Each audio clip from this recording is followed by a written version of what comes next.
to Good Morning Football here live in New York City. It's Thursday, October 17th. My name's Kay Adams. Nate Burleson is back on National Poetry Day, by the way. What? Day for you, mi amigo. Might spit a little poetry later. Oh, just a little spoken word for the fans. You usually do. We've got Peter Schrager and Kyle Brandt. You may notice there's a little extra purple going on in our studio. I like it. Our lights on our set here today is Spirit Day. The NFL and NFL Pride are partnering with GLAAD to demonstrate support for all LGBTQ communities to take a stand against bullying. Very important stuff. Use the hashtag Spirit Day with your thoughts. That's right, Kay, and we have a good show for you guys. We have a huge guest, and by huge, I mean big. The third pick in the draft, big D lineman for the Jets, Quinnen Williams is going to be joining us. Break up the Jets. We love this dude. Does he still have braces, guys? I think so, and I hope so. I hope so, too. I love this guy. He's going to be a fun guest. Don't you go anywhere. And what is it like to have your first Lambeau leap? Well, Mason Crosby, he did it after all of these years, finally got a chance. He's going to join us and tell us about that a little later on this morning. And how do defenses slow down last year's MVP? I'm going to take you to school with a little Burl lesson and break down why Pat Mahomes is struggling and why he might fix those struggles tonight. Let's go. Doesn't have a lot of time to do with that. Game, of course, in Denver is hours from now. It's time for the lead block as we Lead block. let's go to Mile High and welcome in high and tight haircut, James Palmer. He's joining us on the show this morning ahead of this AFC West battle. James, we know Chiefs QB Patrick Mahomes has been dealing with a bit of an ankle injury over the last couple of weeks. What's the latest on him going into tonight's important game?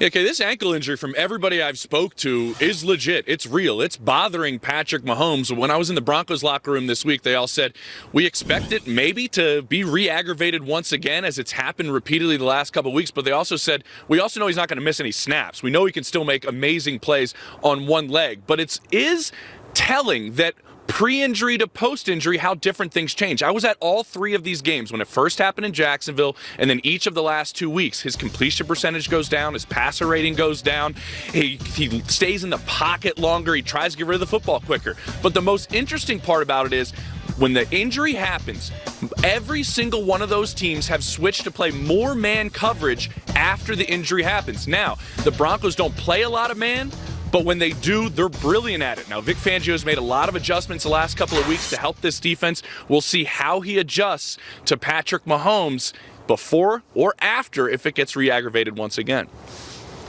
James, they overhauled the defense in the offseason. They also brought in a new defensive coordinator, but here we are still with defensive struggles for the Kansas City Chiefs. What can you tell us about that D and what they can do to kind of get things right tonight against Denver? Yeah, Peter, I think everybody will tell you that it's just not good, right? They've given up 180 or more yards in each of the last 4 games. Now, Andy Reid says it's not an effort thing, but Frank Clark told us last week in the locker room they've lost their passion, they've lost their aggression. They need to go out and find that. He said, we made every running back we've gone against look awesome. Here's the problem. Tonight they go against Phillip Lindsay, who's a Pro Bowl running back, and they've missed 58 tackles this season. Lindsay has forced 20 missed tackles. Now, Tyrann Mathieu told us also in the locker room that when it gets to the second or third level, that's when things get to be a problem with their tackling. Well, that's where Lindsay is the best, out in space. And the other part about this is their defense has just been on the field. The Texans had the ball for almost 40 minutes last week. That means your MVP quarterback in the second half on the field for about 5 minutes and 54 seconds. He can't play. You're also tired, and now it's a short week at altitude. Expect the Broncos to try to run the football early and often.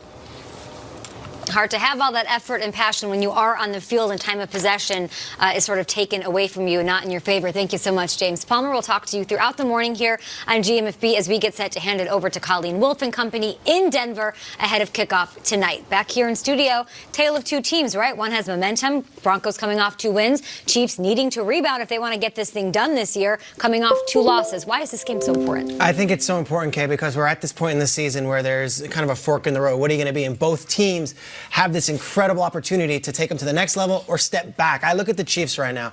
That bandwagon was full a couple weeks ago. 4-0, everything's going great. You could hear crickets on that bandwagon right now. They're not in the top 5 of anyone's power rankings. Right now, if the playoffs were to start today, they wouldn't necessarily be the team anyone's picking. And I look at that guy, Mahomes, not the same player the last couple weeks. The ankle's obviously bothering him. He's been under pressure. And what I find fascinating is I don't hear his name being mentioned in that MVP conversation anymore.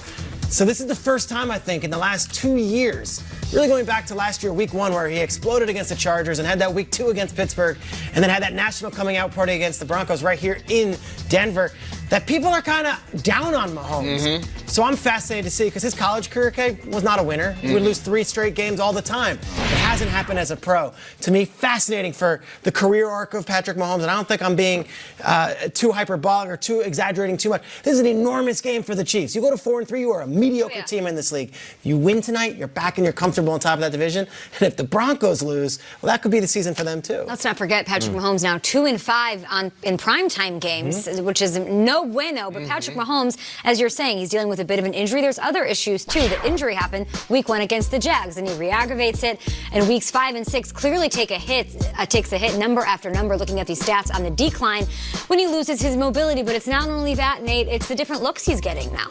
You're right about that 100%. You know, when you look at this offense, it's hard to think that he would repeat from last year. You know, we oftentimes talk about the Super Bowl hangover. I feel like in this league there's also a superstar hangover. And it's not because of regression in production. It's because teams are getting bodies on Pat Mahomes. If you're paying attention to these games, he's getting banged up more now than ever. And guys are finishing through the play, and there's nothing illegal about it. There's no flags thrown. I think defensive linemen are told, if you get near this man, put all of your body weight on him. And it's okay if he gets up limping. Because last year, he had so much freedom in the pocket. He would drop back, he'd throw 60 yards down the field. He'd drop back during the blitz and get rid of the ball quickly. Now you see teams like we're showing you right here, they're rushing 4 guys and dropping the rest in man coverage, which means when he drops back and is looking for his wide receivers, he can't hit them.